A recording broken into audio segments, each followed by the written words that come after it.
Are you prepared to suffer to save your son? You have 5 minutes to cut off the last section of one of your fingers in front of the camera. If you succeed, you will get your reward.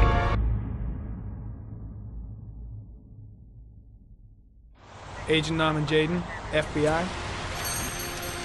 Good evening. My name's Scott Shelby. I'm a private detective.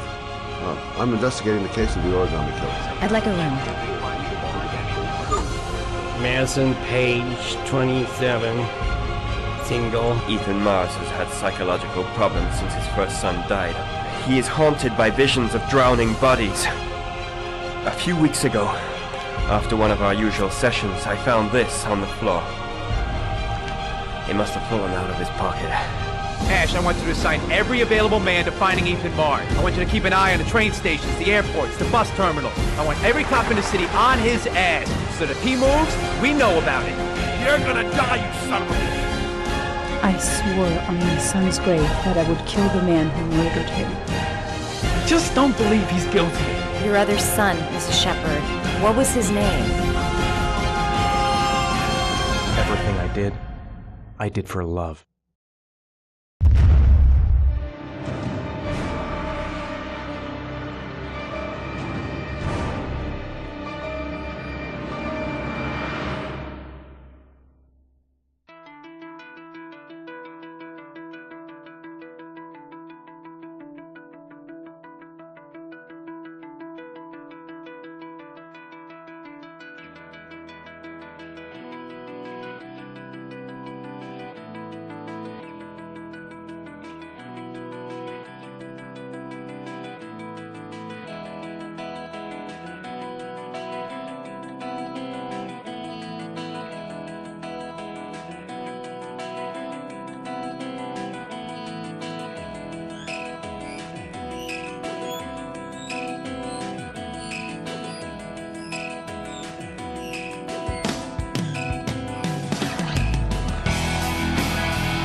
Agent Norman Jaden, FBI. You got a badge or something, Mr. Jaden? Yeah, of course.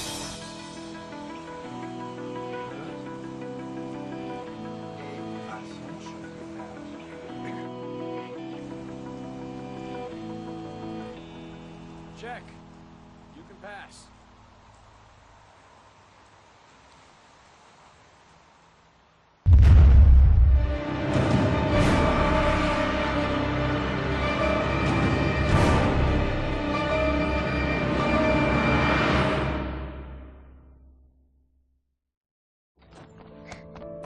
Hey, take it easy, you're gonna knock me over.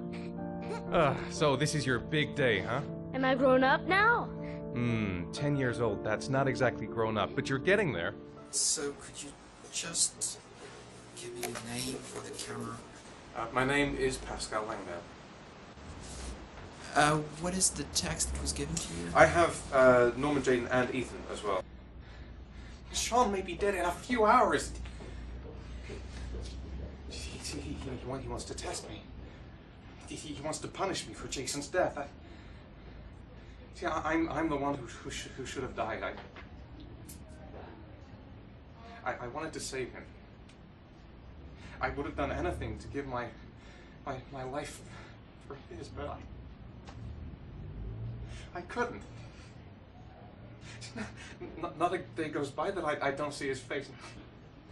Now, Sean has got nothing to do with that, nor do any of the other children. This has to stop.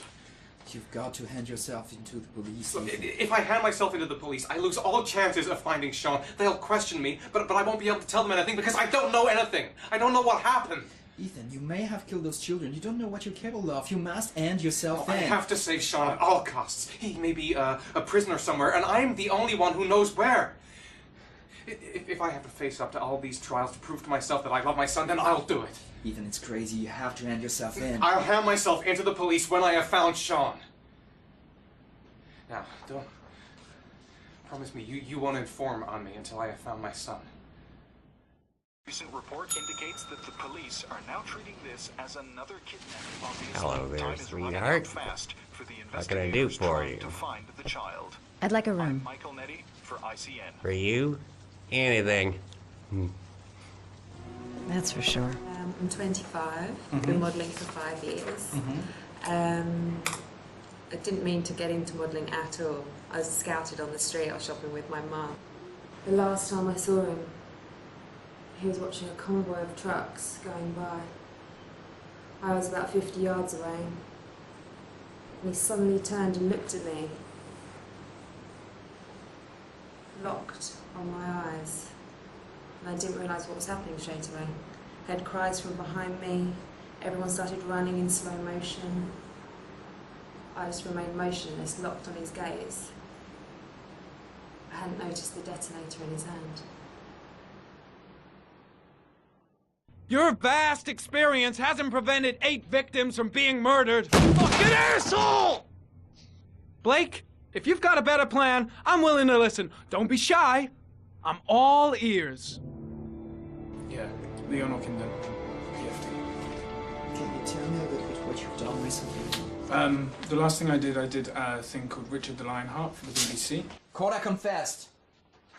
You beat him all night to make him talk. He would have confessed to Kennedy's assassination if you asked him. Your confession is a heap of shit. Corder is not the origami killer. He's a sick child killer, but he has nothing to do with the disappearance of Sean Mars. We have lost time for nothing. And all this time it continues to rain. According to the weather forecast, we've got less than 12 hours before we reach 7 inches of rainfall. And we haven't the remotest idea where Sean Mars is.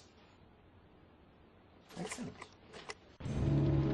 I bought 10 minutes of your time, didn't I? All I ask is that you use that time to answer some questions. So, this is where you work? Disappointed? No, it's just very different from what I imagined. How do you become a private eye?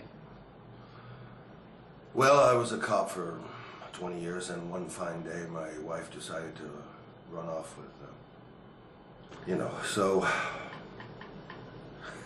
You should see all the faces of the husbands when they first discover that I know that they have a mistress. It's like a little kid, their hand caught in a cookie jar. I could have tripled my salary. If I accepted everything they promised me, just to keep quiet.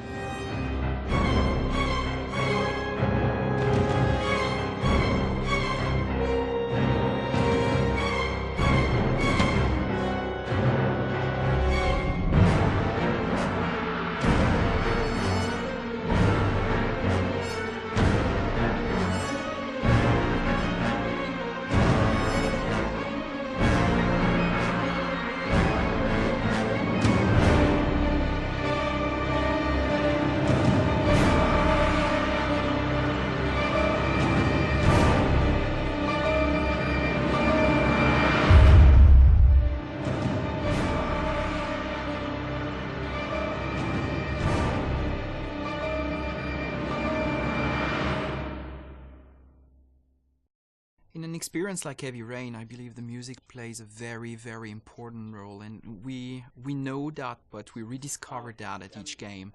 And actually, we believe that music is probably about 50%, if not more, of the impact of the images.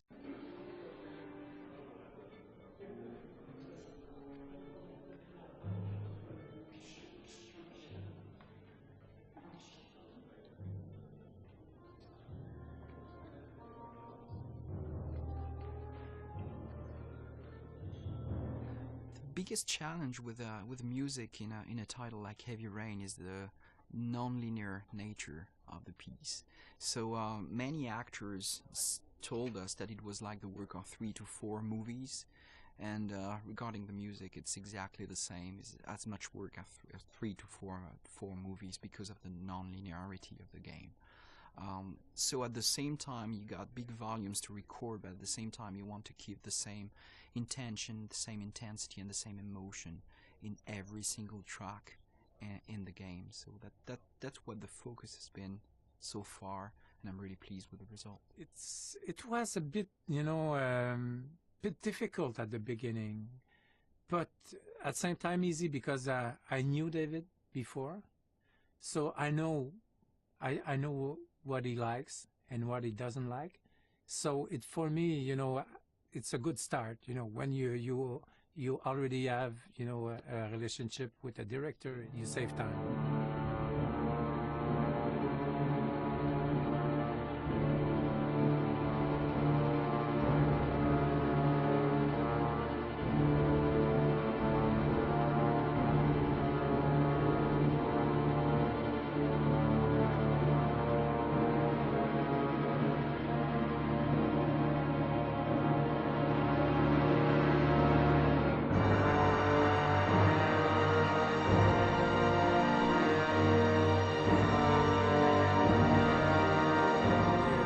Job is not to build something that is not there.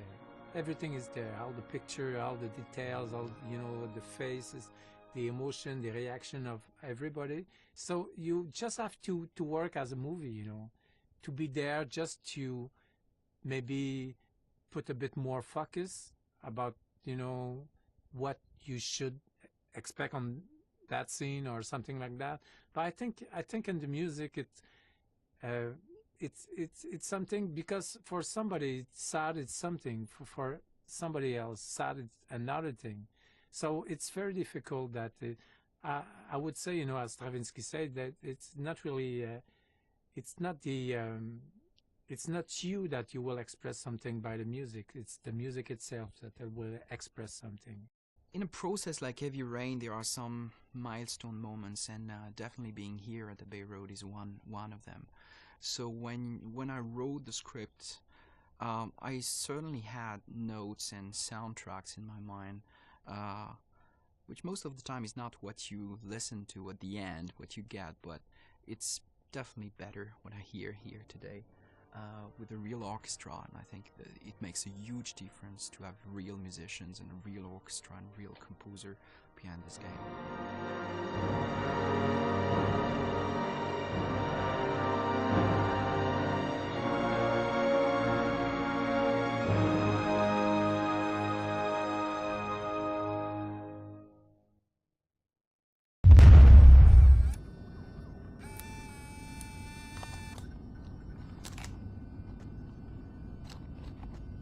Go ahead, take a seat. Can you give me your name and your age, please? My name is Mary Smith. I'm 24. Have you ever taken any acting lessons, Mary? Not really. I couldn't afford it, but I watch a lot of films and I learned so much by watching them. Have you shot anything recently? I've had a few bit parts, little things here and there, nothing very serious for the moment. I'm always too tall, too short, wrong hair. There's always something wrong with me. Okay, have you learned your lines? Yes. Let's get started. Mark it, please. Casting Heavy Rain, actress Mary Smith, take 1. And action. The first time I saw you, I knew you were the one. I thought these things only happened in the movies, The pounding heart, the sweaty hands, and the shaky legs. I was coming out of the theater, and it started pouring heavy rain, so there I was, soaking wet, teeth chattering, freezing cold, and then you came up to me. You looked at me straight in the eyes and you said, "Need an umbrella, miss?" You sent me flowers for weeks and you said you'd love me forever. 3 months later, we were getting married. God, it sounds so stupid. It's such a corny romance. But real life, it never ends up being what you think it's going to be. You think it's going to be one big happy fairy tale. And then one day you wake up in an average little house, leading an average little life, and your real dreams are about paying the bills and maybe someday getting a bigger TV. And you realize that maybe that wasn't the life you were dreaming of. You realize maybe things could have been different. And maybe I actually could have lived with all of that, but then one day it all just stops. Starts with something small. A little lipstick on a collar. A few nights when you come home a bit late. At first I tell myself that I'm crazy, that you would never do such a thing. But just to ease my mind, one night I follow you as you leave the office. I follow you to the CD hotel where you meet the girl. And then my whole world falls apart.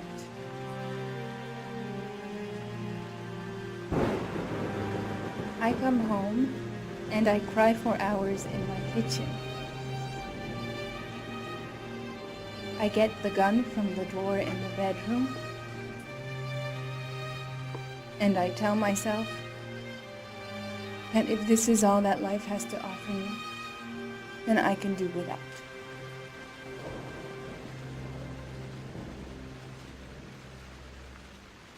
But then I change my mind.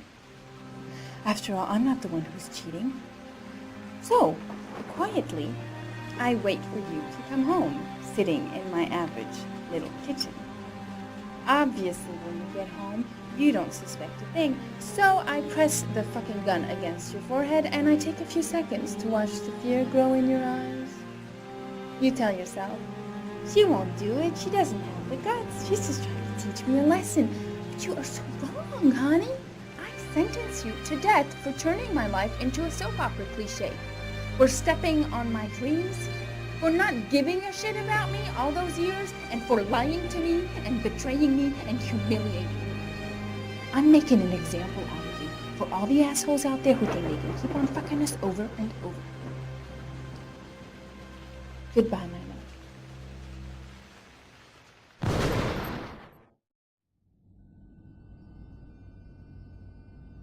So, how was it? Very nice, very nice. You think I might stand a chance? Someone will get in touch with you and let you know. She wasn't too bad, huh? Doesn't matter, she's too tall for the part. Next!